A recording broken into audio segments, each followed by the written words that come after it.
Alright guys, I took a couple of days off of recording YouTube videos to get some Christmas stuff done around the house, but I'm finally back to do a late review of Horrible Bosses 2, starring Jason Bateman, Jason Sudeikis, Charlie Day, Jennifer Aniston, Chris Pine, Christoph Waltz, Jamie Foxx, and a whole lot of other people. This movie is stacked.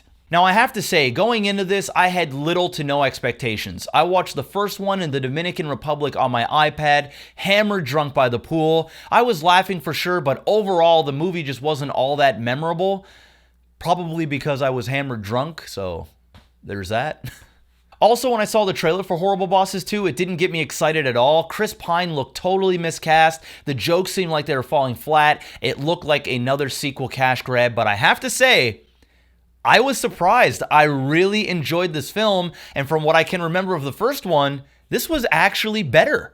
Now, the plot in this is surprisingly different than the first one. Our three main characters are back, but this time they're the bosses. They create this product called the Shower Buddy, and they're gonna need help with an investment to really get things off the ground running. So they go to this billionaire investor played by Christoph Waltz. He says he loves the product, he likes the guys, he believes in them, and he'll do it. So the boys get together, they get their life savings, they put it into this company, but Christoph Waltz ends up screwing them over. Instead of them trying to kill him, they go, you know what? Let's kidnap his son and hold him for ransom to get our $500,000 back, and that's where our movie really begins. Now, there are three things in life that get better with age. Number one, taking naps. Who does not appreciate taking a 2-hour power snooze in an afternoon? I know I do. Number two, wine. This right here, my friends, is Bouse berry wine. Kayla and I made this homemade brew. It's not very good. It actually tastes like shit, and this is probably a terrible example because I don't think 100 years would make this taste any better. But normally, wine tastes better with age. And last but most certainly not least, Jennifer Aniston. Oh my fuck.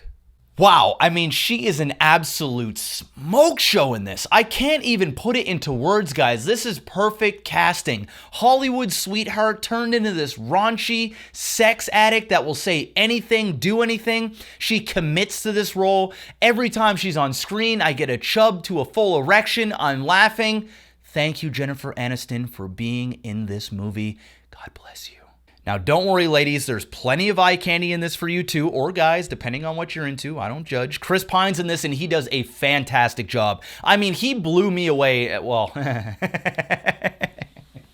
going to do that one again. Now, don't worry, ladies, there's plenty of eye candy in this for you too, or guys, depending on what you're into. I don't judge. Chris Pine's in this, and he does a fantastic job. I thought for sure it was going to be a train wreck. He blew me away. Fuck it. I'm fucking done. I'm fucking done. I don't know why I'm laughing. It's so immature. He was good in this, okay? He was good. He plays Christoph Waltz's son. He's the spoiled asshole. I mean, you end up rooting for him. He's like part of the team, but at the same time, you hate him. He's just a good character, and Pine did great. Now, we can't forget about our three main stars who fully commit to this mediocre at best script. These guys make this movie so much fun. Their chemistry is just a blast to watch on screen. You can tell these guys are having so much fun filming it. In fact, we get to see a lot of it during the credits. They show a bunch of bloopers. The funniest stuff in this film by far is when these guys are ad-libbing, throwing things at each other to try and make each other laugh, and it just works. The big jokes, some of them do work, but a lot of them fall flat, and a lot of the big laughs come from the ad-libbing, and without these three guys and the chemistry they have, I don't think this movie would work at all. Now, in my opinion, the weakest character in this was Kevin Spacey's. His scenes didn't really add anything to the film, they weren't overly funny, and it really felt like he didn't want to be there. It was almost like he showed up for a day, recorded a couple of scenes, and bounced right back to House of Cards. Unlike Jamie Foxx, where they really utilized his character in this, even more so than in the first one, and he gave a good performance, he was fun to watch. I just really didn't like Kevin Spacey in this. Overall, I left this film happy that I went to it. Yes, it was predictable at times, but it was funny. It's a comedy that works. In my opinion, it was better than the first film, which is always a great achievement for sequels. It was a good time. I'm going to go ahead and give this a higher end, not Bad Dot Jpeg.